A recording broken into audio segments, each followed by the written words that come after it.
now almost 100 days in the midst of this conflict. And when you messaged me about taking this slot Quando today, você me mandou a mensagem com relação a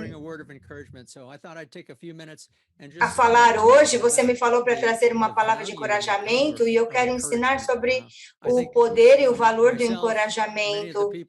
Eu penso que eu e muitas outras pessoas na minha comunidade, talvez muitos de nós, precisamos de um encorajamento poderoso da parte do Senhor para continuar no caminho, no propósito do Senhor durante os tempos difíceis. E agora, talvez, os dias mais difíceis estão à frente de nós, e ver esta guerra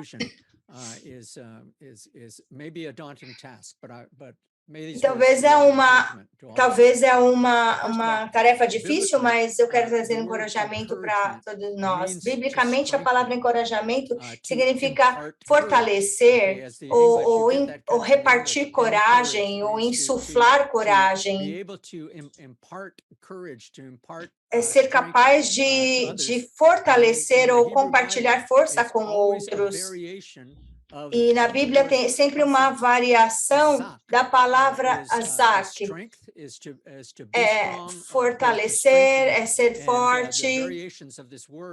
E as variações dessa palavra são encontradas ao longo das escrituras hebraicas, mais frequentemente encontrado na Bíblia em inglês como força ou fortalecimento. As famílias judaicas são ajuntadas, as palavras hebraicas são ajuntadas em grupos, e nós chamamos assim da raiz da palavra. Então, geralmente são 3 consoantes do alfabeto hebraico. Você vê essa palavra hazak. Então, abra comigo em Isaías 35. Isaías 35, verso 1 a 4. Essa é a visão de Deus para Israel, e um importante aspecto do encorajamento é garantir que você esteja alinhado com os propósitos de Deus. Você não vai encontrar encorajamento se você está fora do que Deus quer fazer ou daquilo que Ele está dizendo. Então, esse é o futuro de Deus para Israel. O deserto e o lugar solitário se alegrarão disso, e o ermo exultará e florescerá como a rosa. Abundantemente florescerá e também jubilará de alegria e cantará. A glória do Líbano foi dado. A excelência do Carmelo e Saron, eles verão a glória do Senhor, o esplendor do nosso Deus. Verso 3. Fortalecei as mãos fracas e firmai os joelhos trementes. Dizei aos turbados de coração, sede fortes, não temais. E eis que o vosso Deus virá com vingança, com recompensa de Deus ele virá e vos salvará. Então, essas palavras vieram para Israel. A glória do Líbano. Ontem nós estávamos orando sobre o Líbano e o futuro do Líbano, e Deus tem um glorioso futuro para o Líbano. Ele não é planejado para ser dominado pelas influências externas como Hezbollah. A majestade do Carmelo, no verso 2, a palavra majestade é Adar a Carmel, Adar a Carmel. Nós temos até uma vizinhança aqui na cidade de Haifa, no Carmelo, que é Adar a Carmel, e é onde está o lar de sobreviventes do Holocausto, bem ali na Adar, na vizinhança de Adar. Então, por que este lar está ali? É tirado realmente dali desse verso, do Adar, no Carmelo. E o verso 4, né, dizer aos turbados de coração, sede fortes, não temais. Então, essa palavra hazak, Deus quer insuflar força em nós. Vamos voltar no tempo transmitir força. Vamos voltar ali ao rei Asa, quando ele governava nesse tempo de intensa guerra em Judá. E ele era um rei que tentou fazer a vontade de Deus. É o que vemos ali em 2 Crônicas 15, 2 Crônicas 15, do 5 ao 17, que vai dizer: e naqueles tempos não havia paz para aqueles que entravam e saíam. Então, algumas vezes nós sentimos que é o que é, não é? Não há paz dentro ou fora. Sim, simplesmente continuamos a ser literalmente bombardeados por ataques do inimigo, mas muitas perturbações sobre todos os habitantes daquelas terras, porque nação contra nação e cidade contra cidade se despedaçavam, porque Deus os perturbara com toda a angústia. É uma descrição dos nossos dias, não é?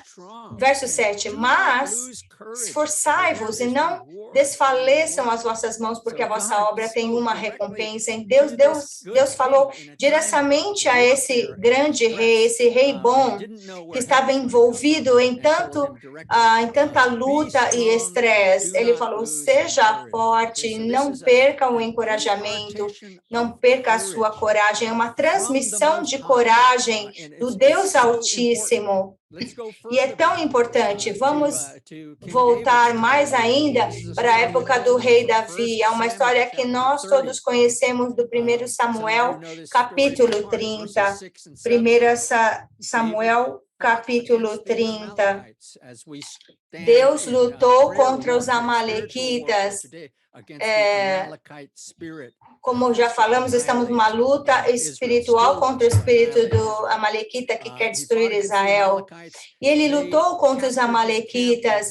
Eles capturaram sua família, levou eles como reféns, todos no campo foram levados reféns. E David, quando ele voltou, ele estava amargurado e alguém começou a culpá-lo. E nós vemos ali no verso 6.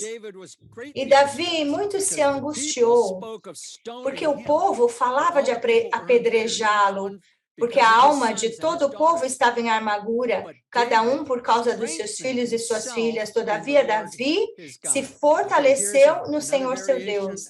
Aqui uma outra variação da palavra razak. Essa variação é Hazek. Ele se fortaleceu no Senhor. Ele se auto-encorajou. Ele trouxe encorajamento a si mesmo. E como ele fez isso? Veja no verso 7. E disse Davi a Abiatar, o sacerdote, o filho de Aimeleque: por favor, me traz o éfode. Basicamente, em frente do seu exército, dos seus milicianos, ele era como um senhor da guerra ali naquele ponto, eram os seguidores dele, ele tinha como um exército pessoal, eles estavam querendo matá-lo, e ao invés de fazer algo contra eles, ou ficar numa paralisia emocional, ou espiritualmente depressivo, ou acusando alguém, buscando alguém para acusar, ele chamou o sacerdote: traz a roupa sacerdotal para mim, porque agora é a hora de buscar a face do Senhor. É uma das declarações mais fortes, as expressões mais expressivas, ou mais fortes de fé na Bíblia. Esse homem, esse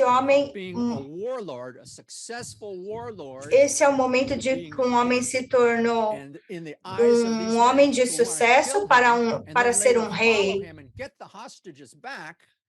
Então, eles foram e seguiram esse rei para tomar de volta os reféns e todas as suas coisas. Isso foi aonde a vida do Davi teve um ponto de mudança. É uma história incrível. Eu acredito que essa história é para nosso tempo. Nós somos aqueles no corpo do Messias hoje que estão enfrentando esse estresse, essa urgência nacional, E nós somos aqueles que vamos nos voltar para Deus e dizer, ok, traga as roupas de sacerdotais. Nós vamos vestir o efode e vamos ficar diante de Deus, na presença de Deus, trazendo as nossas petições, nossas intercessões diante do Deus Todo-Poderoso. E Davi se fortaleceu nisso. Então, seguindo rapidamente, porque o nosso tempo se avança, em Atos capítulo 11, vamos ali no Novo Testamento, e como é importante esse tipo de encorajamento espiritual de Deus, que nós conhecemos como cristianismo. Em Atos 11, é o nascimento do movimento cristão, que saiu, que a partir de encorajamento, Atos 11, 21. E a mão do Senhor era com eles, e grande número creu e se converteu ao Senhor.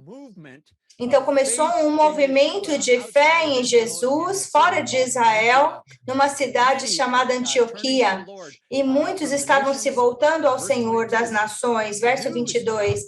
E chegou a fama, ou as notícias dessas coisas aos ouvidos da igreja que estava em Jerusalém.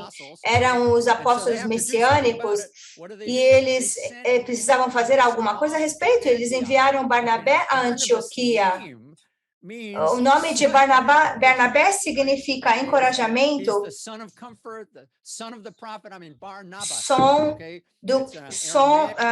filho do conforto, ou filho do encorajamento. Então, eles escolheram Barnabé para mandar a Antioquia.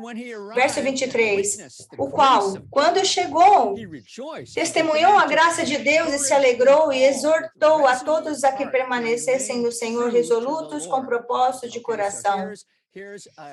Então, aqui é um judeu messiânico, um apóstolo messiânico, enviado pelos líderes em Jerusalém até Antioquia, e verso 24 vai dizer, porque era homem de bem e cheio do Espírito Santo e de fé, e muita gente se uniu ao Senhor.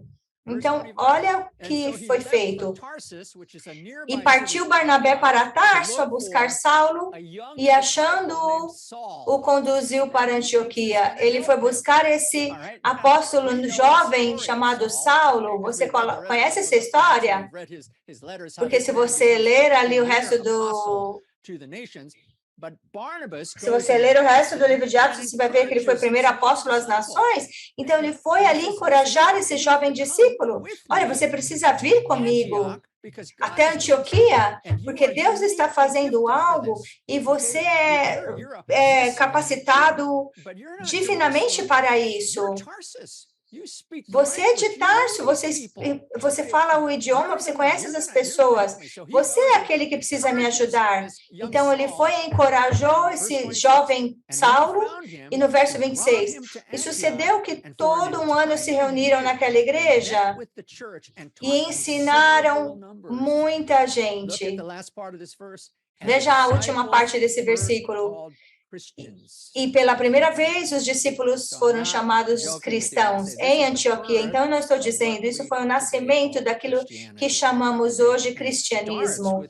E começou ali, com esse encorajamento poderoso, esse homem que encorajou os cristãos, encorajou esse jovem discípulo chamado Saulo para ir além, porque Barnabé, ele tinha o dom espiritual de encorajamento, e alguns de nós têm esse dom de encorajar os outros. Todos nós precisamos de encorajamento, todos nós temos o ministério do encorajamento, mas há pessoas como Barnabé, que realmente é algo que brilha neles. O Novo Testamento, a palavra do Novo Testamento para encorajamento é parakaleo. É uma palavra dupla, é uma palavra composta. Pará e kaleo. Pará, kaleo, que significa estar junto, estar do lado. Para kaleo. Kaleo significa chamar, chamado para fora, como diz a Eclésia, né? Então, para kaleo é chamar para estar junto. Essa é a palavra grega que é interpretada no Novo Testamento como encorajamento. Esta palavra é a palavra que Jesus usou para o Santo Espírito. Deixa eu te mostrar. João capítulo 14, verso 16 e 17. É o que Jesus disse para os seus apóstolos. João capítulo 14, verso 16 e 17. Aí eu rogarei ao Pai e Ele vos dará outro Consolador. Mas a palavra em grego é Parakletos, que significa aquele que vem junto, que anda junto. Verso 17, o Espírito da verdade, que o mundo não pode receber porque não o vê nem o conhece, mas vós o conheceis, porque ele habita com vocês e estará em vocês. Então, esse é um rápido meditação sobre a palavra encorajamento. Todos nós precisamos de encorajamento, e esse encorajamento que nós precisamos vem do trono de Deus, mas alguns de nós somos facilitadores desse encorajamento. Nós nos tornamos canais de Deus para derramar esse encorajamento, para transmitir esse encorajamento que é tão importante. Eu não estaria onde eu estou hoje se não fosse por alguns indivíduos ao longo da minha vida, da minha história, que poderosamente, ao longo da minha caminhada, muitos eu nem conhecia direito, mas que me encorajaram na minha caminhada.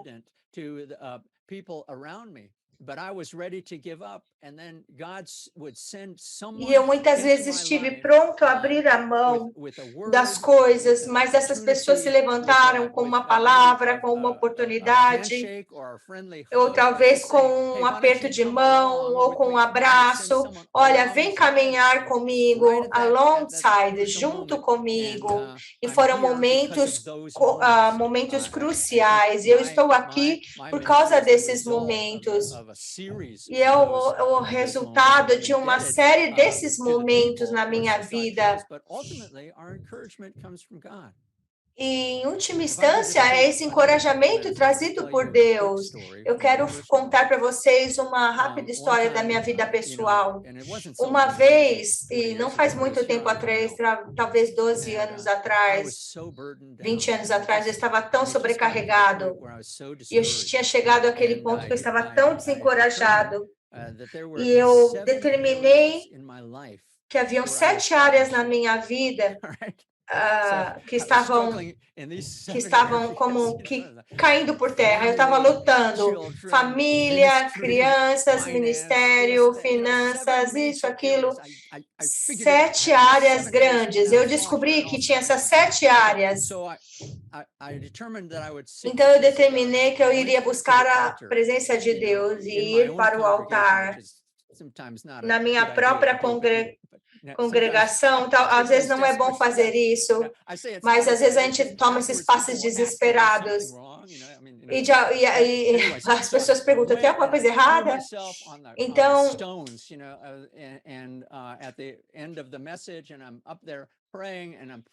eu preguei essa mensagem na igreja e eu falei, eu vou entregar tudo, desistir de tudo.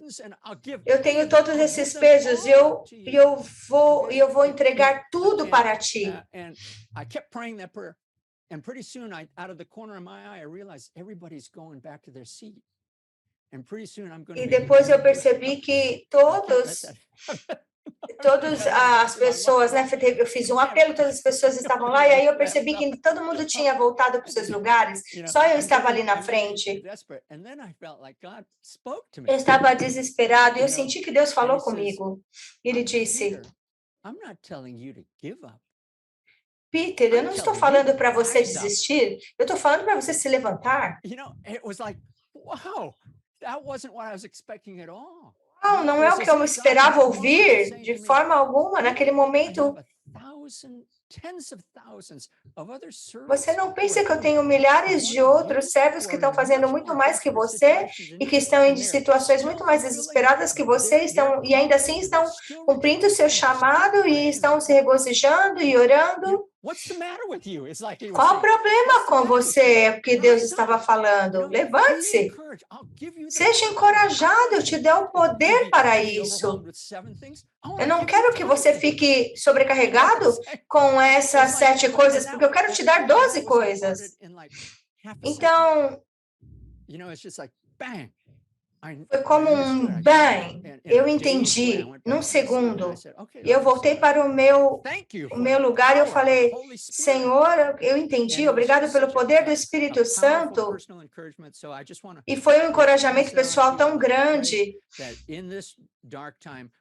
E nesse tempo de trevas, todos nós, o Senhor nos chama para levantar como intercessores, para assumir esse papel desse alto chamado por nossas nações. Nós viemos diante dele e tomamos as preocupações do Senhor no nosso coração. Quantas pessoas vão se levantar para dizer, Senhor, o peso do teu coração, eu vou tomar esse peso para mim, como intercessor. E dia após dia a gente vem ao seu trono para ser encorajados e fortalecidos. E o Senhor vai nos dar muito mais poder e força do que antes. E nele nós temos grande satisfação e alegria. Eu quero orar e devolver a palavra para o Joshua. Deus nos encoraja. Nós somos vasos desesperados. Derrama, Senhor, o teu poder sobre nós. Enche o nosso cálice, de forma que o nosso cálice transborde. Nós buscamos, Senhor, é como o salmista diz, o meu cálice transborda. Não vem de nós mesmos, não vem das nossas habilidades, vem do trono celestial. E nos capacita, Senhor, a realizar feitos, Pai, mais do que meros homens e mulheres. Vamos servir ao Senhor durante esse tempo. Eu oro para que o Senhor me ajude, ore e ajude cada um de nós, em nome de Jesus.